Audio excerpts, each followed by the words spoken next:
Unidade 1, Tecnologia. Aula 1.2, Conteúdo.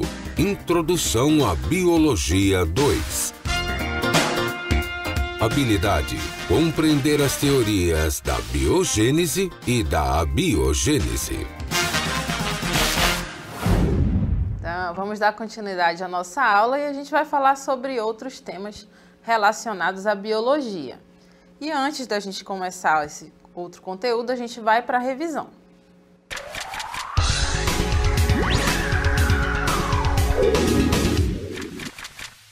Então, a gente viu com o professor Silônio alguns temas sobre a biologia, né? Então, a biologia, ela trata, né, de sistemas biológicos e a gente sempre relaciona a biologia com o nosso dia a dia, né? Que tem tudo a ver. Então, a gente lembra da biologia quando estamos doentes, né? Que acontecem lá infecções, quando estamos febris, gripados, resfriados, né? Então, a biologia tem tudo a ver com isso. Quando nós comemos, acontecem processos químicos e biológicos, né? Então, a gente consegue se alimentar. Todos os nutrientes que estão nos alimentos vão para o nosso corpo, nos fazem crescer, né? E continuarmos vivos, né? Então, a biologia também tem tudo a ver com isso. Quando o carro é abastecido, né? Então, o processo de produção do combustível, né? A queima do combustível, então, as ciências, a biologia tem tudo a ver com isso também, tá? Então, a biologia está presente no nosso dia a dia, desde quando ficamos doentes, quando respiramos, né? Quando nós sobrevivemos, quando nós nos reproduzimos, como o professor Silônio falou, né? Então, a biologia tem tudo a ver com o nosso dia a dia, tá? Então, essa é a nossa revisão e vamos ao desafio.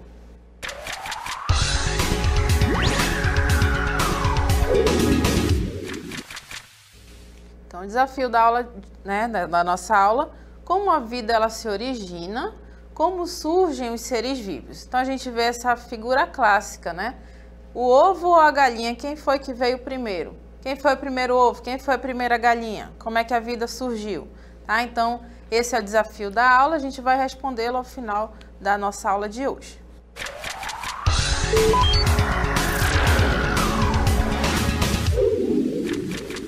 Isso, então falando aí de biologia, né, a gente vai falar sobre a origem da vida. Então, a biologia, ela tenta explicar através de conceitos, né, de conteúdos, de algumas teorias, a gente tenta explicar como a vida surgiu, porque na verdade nós não sabemos ao certo a resposta, ok? Então vai ter até aquela briga, né, entre aspas, a briga lá da biologia, das ciências contra a religião, né? Então os religiosos afirmam que os seres vivos provêm lá de um ser superior, né, que criou a vida, criou tudo que tem na Terra, tá? Mas a biologia ela não entra nessa questão. A biologia ela tenta explicar a vida, né, através de fatos, através de experimentos, tá bom? Então, a gente não entra nesse mérito religioso, ok? A gente vai ver tudo isso, a origem da vida, a gente vai ver com base dos experimentos científicos que são feitos há muitos e muitos anos, tá? E aí, desde antes de Cristo, né, lá nos anos de 348, 350, viveu um filósofo grego conhecido como Aristóteles. Vocês já devem ter ouvido falar um pouco dele. Então, esse filósofo grego, ele já falava sobre a origem da vida. Então, ele deixou manuscritos, né, que posteriormente foram lidos e aí analisados. Então, o que ele falava é que havia um princípio ativo para que a vida ela pudesse existir. Ele já conhecia naquela época alguns sistemas reprodutores dos seres humanos, de alguns animais domésticos, né? Então, ali ele já verificava que, através dos atos daqueles seres vivos, poderiam surgir a vida, né? Mas tem seres vivos que a gente não consegue verificar como que eles se reproduzem, né? Então, a partir desses seres vivos, que ele não conseguia explicar sobre a origem da vida, como que eles geravam descendentes, o que aconteceu é que ele falava que ali existia um princípio ativo, tá? Um princípio ativo que posteriormente gerava um descendente. Além disso, ele também falava que através de matéria bruta poderia ser gerado descendentes. Então, através de uma pedra poderiam surgir moscas, poderiam surgir borboletas, insetos, tá? Porque ali ele não conseguia verificar os seus sistemas reprodutores daqueles insetos, daqueles animais, tá? Então ele falava o quê? Que a matéria bruta poderia gerar seres vivos, tá ok? Então a gente conhece essa teoria como abiogênese. A abiogênese, né? A quer dizer não, biogênese, origem da vida, tá? Então, biologia, bio significa vida, né? Logia significa estudo, tá? E aí, nós temos aí o embate, né? A briga da abiogênese com a biogênese. A biogênese, que é a geração da vida, né? De uma forma espontânea, e biogênese quer dizer que é a origem da vida através de seres vivos pré-existentes, tá? Então, o Aristóteles foi um dos primeiros estudiosos a falar sobre a abiogênese. Então, o que fala a biogênese? Através da matéria bruta, seres vivos podem ser formados. Então, através de uma pedra, de uma rocha, né, do próprio solo, pode surgir ali uns insetos, podem surgir animais domésticos, tá? Então, Aristóteles foi um dos primeiros a falar sobre a abiogênese, tá ok? E aí a gente tem esse outro estudioso que nós estamos vendo aí, esse senhor, que é o Charles Darwin. E aí ele escreveu uma obra intitulada de Origem das Espécies. O que aconteceu? Charles Darwin, ele viajou até a ilha de Galápagos, tá? Então, nessa ilha, ele ficou estudando e verificando as diversas espécies que ali viviam. E aí, o que aconteceu? Ele falou sobre evolução. Então, ele diz o quê? Que através de organismos existentes, né, já pré-existentes, outros organismos vão se desenvolver e vão evoluir. Então, o que quer dizer isso? Ele falava o quê? Que através, por exemplo, de uma iguana, né, que vivia ali, o que acontece é que ela poderia evoluir e aí criar asas e virar um pássaro. É isso que o Charles Darwin fala na sua obra, tá? Basicamente é isso. Então, é através da evolução, né? Isso, claro, por muitos anos, não que ele fosse virar assim espontaneamente, tá ok? Então, ele verificou que através da evolução da espécie, né, de uma espécie, poderiam surgir outras espécies, tá? Então, é isso que Charles Darwin fala na sua obra lá em 1859, tá? E ele falava também sobre a geração espontânea, que é aquela geração em que um ser vivo vai surgir de uma matéria bruta, tá? Então, como não se tinha todas essas informações que nós temos hoje em dia, a gente pode até achar que eles eram, né, o Charles Darwin, o Aristóteles e tantos outros pesquisadores, que eles eram ingênuos, tá? Mas eles não eram ingênuos, não. Eles não tinham essa quantidade de informação que nós temos hoje. Então, eles estavam começando ali os estudos, verificando como que acontecia os processos biológicos, tá? Como que acontecia ali o surgimento da vida.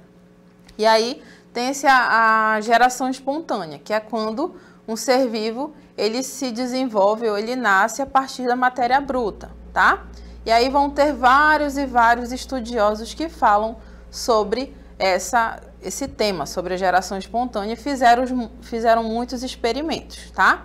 E a gente vai citar para vocês aqui somente alguns, porque são muitos, tá? E aí a gente vai ver que outros estudiosos falaram da geração espontânea também, como a gente vai ver aí na geração do experimento, né, de Van Helmont, tá? O que aconteceu? Ele pegou esse pote com terra, né? E aí ele queria explicar como que a planta, ela se desenvolvia. E aí, o que aconteceu? Ele pegou esse pote com terra, pegou uma planta jovem, olha só, o pote com terra tem 90 quilos aqui de peso seco, a planta jovem tem 2,250 kg, tá? E aí ele colocou a planta no vaso com a terra, e aí ele tampou.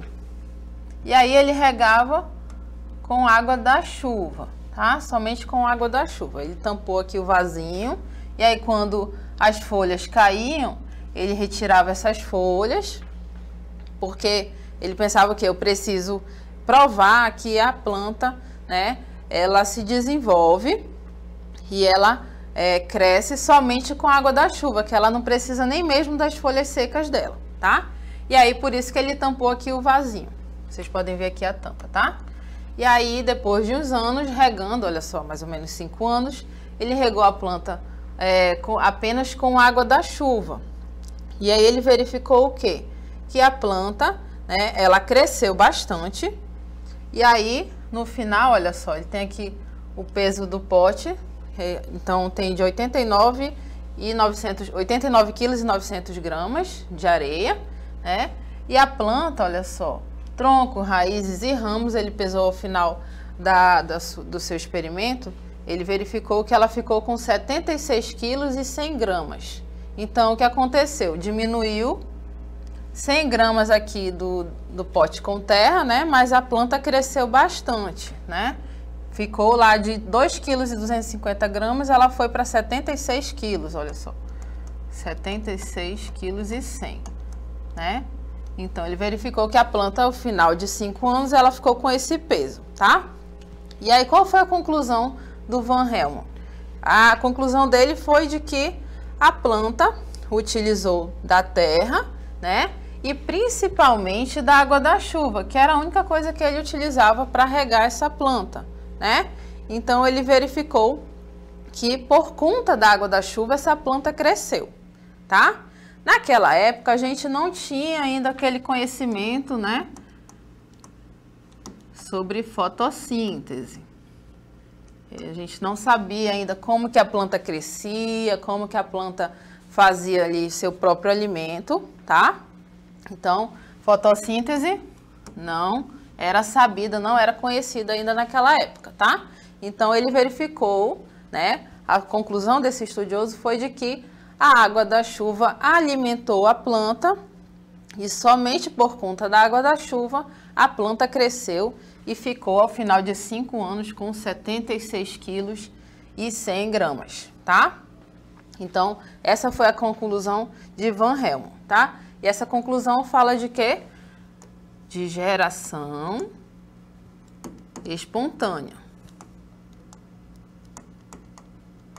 Que é aquela geração, né, espontânea que ela pode, uma matéria viva pode vir a surgir de uma matéria bruta, tá? Então, esse experimento fez alusão, né, ele concordou ali com a geração espontânea. Então, a planta só cresceu, no caso aí da conclusão desse estudioso, por conta da água da chuva, tá? E aí tiveram vários e vários estudiosos falando sobre a geração espontânea. E aí, em 1668, tivemos outro experimento, tá? Então, a gente tem aí o experimento de Francisco Red, tá? Então, o que aconteceu? Ele verificou que em carnes, né, em geral, depois de um tempo, surgiam larvas, tá? Então, esse experimento se deu em 1668. E aí surgiam larvas, né? Se ele deixasse ali uma carne de boi, uma carne de peixe, qualquer exposta, ele verificou que surgiam larvas depois de um tempo. E aí ele fez um experimento. O que ele fez? Ele colocou a carne no frasco. Aqui no primeiro frasco ele tampou, como vocês podem ver, tá? Ele chamou esse frasco 1 de frasco controle, tá? No frasco 2 ele colocou uma espécie de gaze, olha só. Então essa gaze, né, ele chamou aqui o frasco 2. E aí sempre a carne dentro do potinho. No frasco 3 ele deixou ele aberto, sem tampa e sem gaze, tá? E aí ele deixou por cerca de uma semana, né? Porque se você deixar o lixo ali na sua casa, não jogar fora, vocês verificarem, e deixar aberto, né? As moscas chegam lá e depois de um tempo você vai ver larvas, tá? E aí o Francisco Red queria explicar justamente por que aquela carne gerava larvas e por que apareciam moscas, tá? E aí ele deixou esse tempo, né? Mais ou menos um tempo de 7 dias. E aí no frasco 1, que é o chamado de controle, né? Depois de um tempo a carne continuava do mesmo jeito. né? E ali não tinham nem larvas e nem moscas, tá? E aí ele podia pensar o quê? Ah, esse frasco ele tá tampado e não entrou ar, né? Não entrou ar, por isso que não teve nem moscas nem larvas ali naquele local, naquela carne, tá? E aí ele foi olhar o segundo frasco. O que que tinha no segundo frasco? Uma tampa com gaze, né? Então nessa tampa com gaze, ali já entrava o ar, né? Aqui no primeiro não entrava, mas aqui no segundo frasco entrava ar sim. E aí ele verificou que a carne estava do mesmo jeito que a carne do frasco 1, né? Que as moscas estavam aqui, né? Mas elas não haviam entrado por conta da gaze, mas a carne se apresentava da mesma forma do frasco 1, né? Então, a carne aí do frasco 1 e do frasco 2 estavam iguais, mesmo que a carne do frasco 1 não tenha entrado em contato com o ar, né? Somente a carne do frasco 2. E aí ele foi olhar o frasco 3, olha só. O frasco 3 estava aberto, sem gás e sem tampa. E aí ele verificou o quê? Que nessa carne aqui tinham larvas e moscas. E aí, qual foi a conclusão dele? A conclusão é de que a carne exposta, né, ao ar, né, o que acontecia, surgiam larvas, tá? E surgiam moscas também. Mas aí naquela época eles não tinham tantos conhecimentos assim, não tinham microscópios, tantos laboratórios quanto nós temos hoje, tá? Então ele fez esse estudo e verificou que as moscas, né, entrando em contato ali com a carne em putrefação, havia surgimento de larvas, mas ele não sabia explicar ao certo o que estava acontecendo, tá? E aí, depois vieram outros pesquisadores e fizeram outros estudos. E a gente vai mostrar um outro estudo para vocês, que foi o marco, né? Que mostrou o que realmente estava acontecendo ali. Então, a gente tem aí o experimento de Louis Pasteur, tá?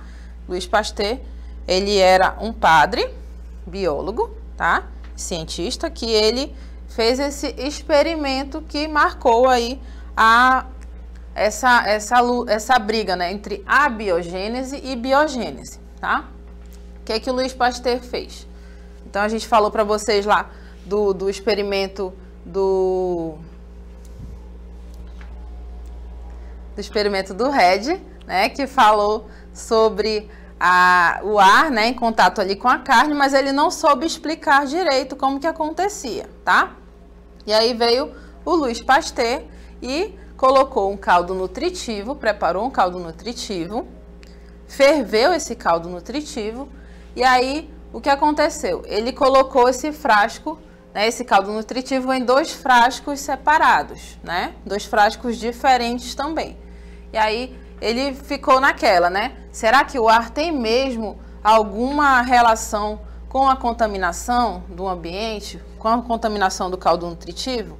Então, eu vou fazer o seguinte, eu vou deixar um frasco aberto, né? Tem aqui um frasco aberto, vocês podem verificar. E aí, a boca está diretamente ali em contato com o ar.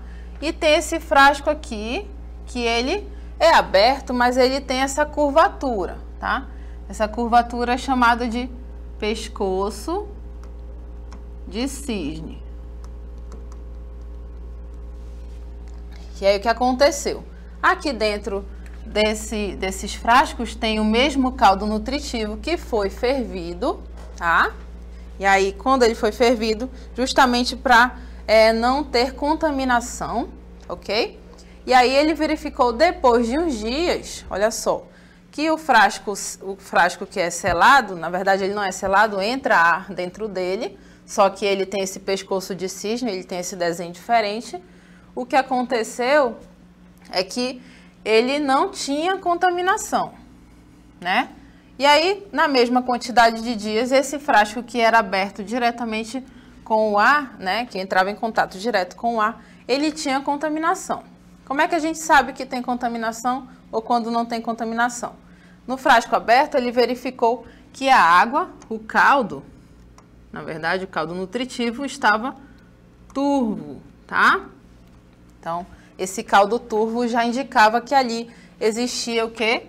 Micro-organismos. Porque nessa época aqui, né, estava ainda na briga da abiogênese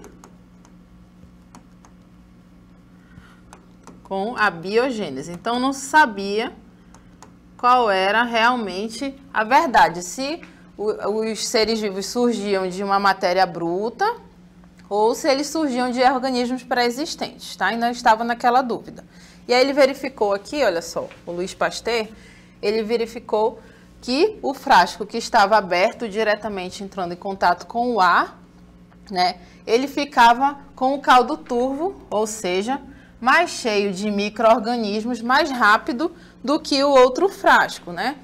Porque vocês podem verificar que esse primeiro frasco aqui, ele tem esse pescoço de cisne, então o ar consegue entrar ali, mas não os micro-organismos. Então, como isso acontece? O que acontece é que esse frasco, deixa eu desenhar aqui para vocês, ele tem essa curvatura no bico, tá? Aqui entra o ar, mas o que vai acontecer é que os micro-organismos não conseguem chegar até aqui dentro do caldo, tá? O que vai acontecer é que eles ficam depositados, todos aqui, olha só, nessa curvatura do pescoço de cisne, né? Nesse frasco, tá? Então, o ar entra, mas os micro-organismos ficam todos aqui. Por isso que esse caldo, ele não ficou turvo. E aí, o Louis Pasteur, ele deu essa grande contribuição para a ciência, né? Então, ele acabou com essa briga de abiogênese com biogênese. O ar tem relação com a contaminação dos frascos, né? Com a contaminação dos caldos, mas ele verificou que com esse estudo, mesmo o ar entrando ali no frasco, o que aconteceu é que os micro-organismos não conseguiam chegar até o caldo, tá?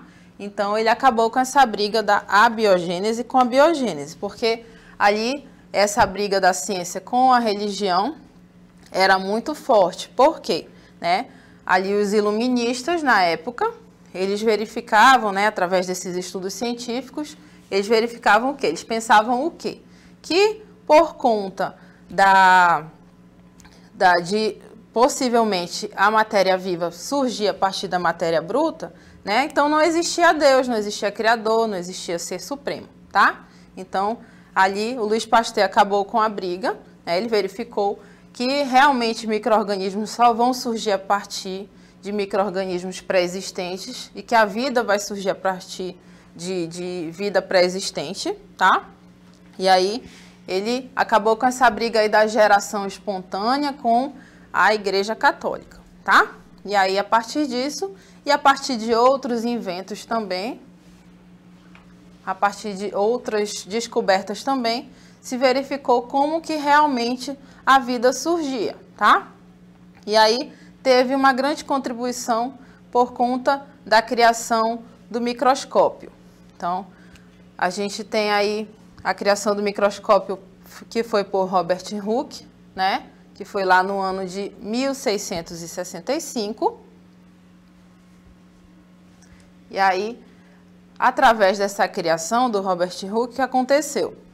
Ele começou a verificar que ali, que em água, poças d'água, que em locais cada vez mais diferentes existiam estruturas minúsculas, tá?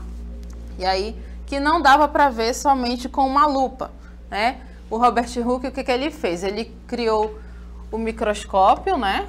A gente tem o microscópio óptico. E aí, o microscópio óptico é o quê? Aqui a gente tem as lentes. Aqui essas lentes são chamadas de oculares, tá?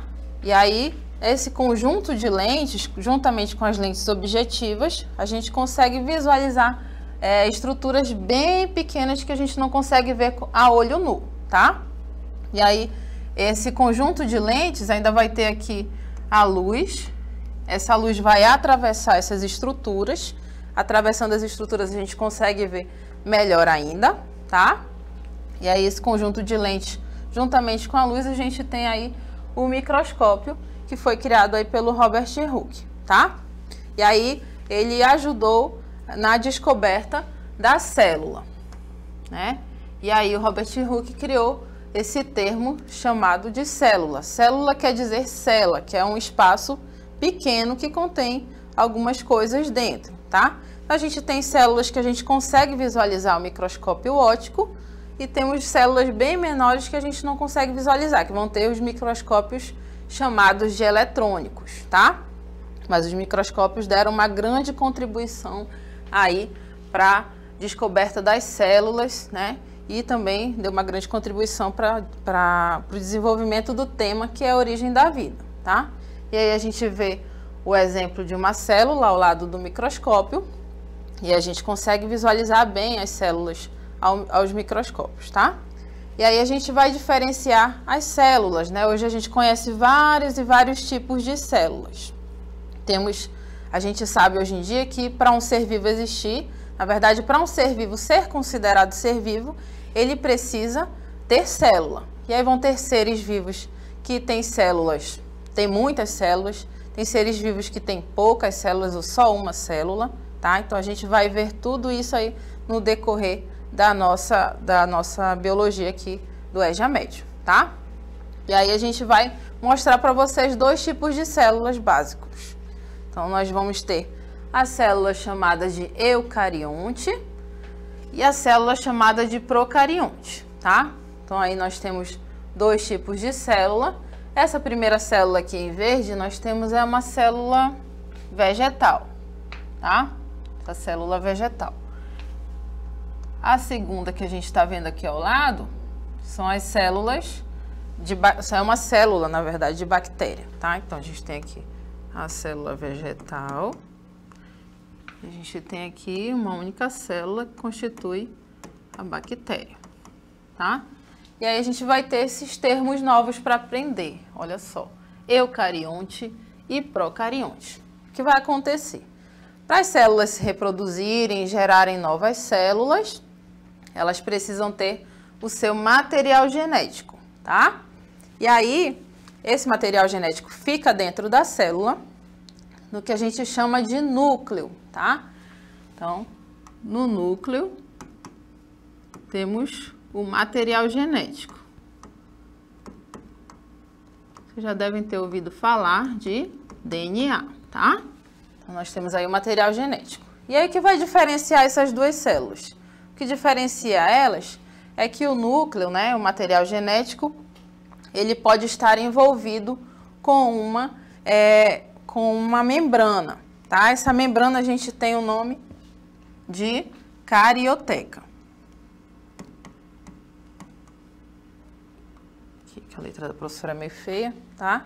A gente tem a carioteca, que é uma membrana. Essa membrana vai separar o material genético das outras organelas, tá? Então, para a célula funcionar, para ela viver, ela tem várias e várias organelas. Elas vão ter as organelas que que expulsam líquido e outras substâncias ali dentro dela. Tem as organelas que fazem ali a respiração, tá? Então, tem organela para tudo ali para que a célula sobreviva, tá? E aí, nas células que são chamadas de eucariontes, essas células, elas são aquelas que têm a carioteca, que é a membrana que vai separar o material genético do resto das organelas, ok? Já as células que não têm a carioteca, nós temos aqui um exemplo básico, que é uma célula de bactéria, nós chamamos de procarionte. Então, o material genético da bactéria, que no caso do nosso exemplo, o material genético fica todo espalhado na célula, tá? Todo o seu DNA fica espalhado na célula, tá? Então, a gente chama essas células de procariontes porque elas não têm a carioteca, que é a membrana que separa o material genético do resto das organelas, tá ok? Então, essa é a diferença básica entre eucarionte e procarionte. Eucarionte tem a carioteca, procarionte não tem, tá? E a gente tem aí dois exemplos. A célula vegetal é uma célula eucarionte e a célula bacteriana é uma célula procarionte, tá? Então, essa é a diferença básica entre essas células. Ainda vamos ter outras diferenças, que são aí as células vegetais e as células animais, tá? Nessas células vegetais vão ter estruturas que a célula animal não tem, tá? E vice-versa.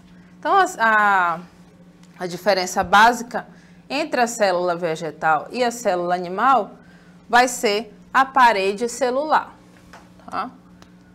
Então, vamos ver aqui. Aqui a gente tem a célula vegetal. E aqui na célula vegetal a gente vai ter a parede celular. Então, essa é a diferença básica entre elas. Mas, professor, o que é parede celular? Por que a célula animal não tem? O que acontece? As células animais, né? Nós temos muitas células. Então, pense em você como ser humano. Nós temos muitas células. Temos aqui as células da pele, dos nossos músculos, dos nossos órgãos. Então, todas essas células são diferentes, tá? E aí, nós somos seres bem complexos, né? E aí, a célula animal não tem essa parede celular, tá? Por que a célula vegetal tem, então, professora? Porque a célula vegetal, né, ela vive ali no ambiente. Imagine ali a árvore que está lá fora da sua sala de aula. Então, o que acontece? Naquela célula daquela árvore, nas células daquela árvore, vai ter a parede celular que evita o quê? A perda de água, tá? Então, basicamente, a parede celular ela serve para isso, tá? Porque a árvore ela não pode ir lá no bebedouro da escola, não pode ir lá na geladeira, botar um copo de água e tomar, não é verdade? Mas nós conseguimos fazer isso. Os cachorros conseguem chegar até uma poça, até a sua vasilha de água e tomar água, tá? Então, a diferença básica entre a célula animal e a célula vegetal é a presença da parede celular, tá? Tá a parede celular que tem aqui na célula vegetal e não tem na célula animal, tá? Então, eles são seres inertes que precisam da água da chuva, precisa que o solo, né, tenha água disponível ali para que as raízes peguem água daquele solo e ali aquela planta consiga fazer fotossíntese e sobreviver, tá? Então, a gente viu aí a diferença básica entre célula vegetal e célula animal e entre células eucariontes e células procariontes, tá ok? O que acontece nessa charge, na verdade? Ele fala para Suzy, vamos dar alguns nomes, né, para os insetos, ou seja, então aí o pensamento dele, na verdade, já é um critério de organização, né? Ou seja, vamos passar a dar nome para os insetos. Mas isso nós vamos entender melhor por que é necessário você diferenciar esses nomes, que a gente chama de nomes científicos, um pouco mais na frente. Mas é justamente isso que a gente queria reportar a você, né? Instigar essa parte desse desafio a vocês, para que tivessem um entendimento melhor sobre a nossa aula de hoje. Isso. No outro desafio, né, o Diogo respondeu, né, como é que a vida se origina, como surgem os seres vivos, e tem aquela pergunta clássica, né? Quem veio primeiro, o ovo ou a galinha? Então, ainda estamos no embate, tá, Diogo? Então, quem veio primeiro, né? Evolutivamente, né, as galinhas, as aves, de um modo geral, vieram dos répteis. E os répteis colocam ovos, tá? As iguanas, né, os dinossauros que existiram aí há milhões de anos colocavam ovos, tá? E aí, alguns pesquisadores falam que os ovos vieram primeiro e aí geraram uma galinha. Outros falam que não, que para aquele ovo ser de galinha foi preciso primeiro que uma galinha colocar o ovo, né? Então, esse é o embate. E aí, Diogo, eu tenho que lhe dizer que você está certo, né? Qual é aquela música, professor? Foi Deus quem fez você. Olha, ele começou a cantar aqui quando você falou, tá? Então, olha, até o final da nossa aula você vai ter uma opinião mais formada, tá? E isso não quer dizer nada contra a religião de ninguém, né, Isso professor? é biologia, né? Isso, é biologia, tá? Então, a gente espera que vocês tenham gostado da aula de hoje. Obrigada por ter ficado até o final, né, professor? Pessoal, valeu, ó. Amanhã estamos juntos novamente, tá legal? Tenham todos um ótimo final de tarde e até amanhã. Até amanhã.